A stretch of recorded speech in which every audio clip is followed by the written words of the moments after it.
जय जोहार संगवारी हो। मैं हूं आपन के संग ललिता चक्रधारी हो। आपन देखत हो न्यूज प्लस 21। चलक नजर डालथन बिहन के 10 बड़े खबर में। आज रायपुर लोकसभा क्षेत्र के कार्यकर्ता मन के संग बैठक ली सचिन पायलट चुनाई तैयारी और जीत के रणनीति पर करी चर्चा। रायपुर में पतीले विवाद के बाद फांसी लगाई से डायल 112 के जवान दरवाजा तोड़ के अंदर घुसी, दुपट्टा काट के बचाई इस महिला के जान। नारायणपुर में ताबीज रुद्राक्ष बेचे के आड़ में नक्सली मल्ला विस्फोटक पहुंचाए वाले दंपति ला करेगी गिरफ्तार। अरविंद केजरीवाल के आज कोर्ट में हुई पेशी।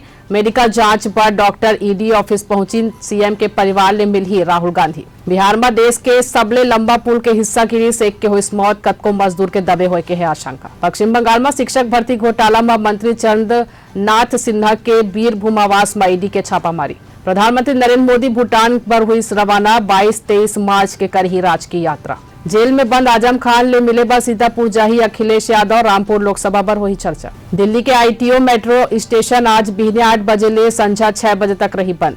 इसरो आरएलवी व्हीकल पुष्पक और लैंडिंग एक्सपेरिमेंट पूरा करिस। ऐसे जम्मू खबर ले लगातार अपडेट रहे पर देखा तो न्यूज प्लस 21 आपन के हक के बात।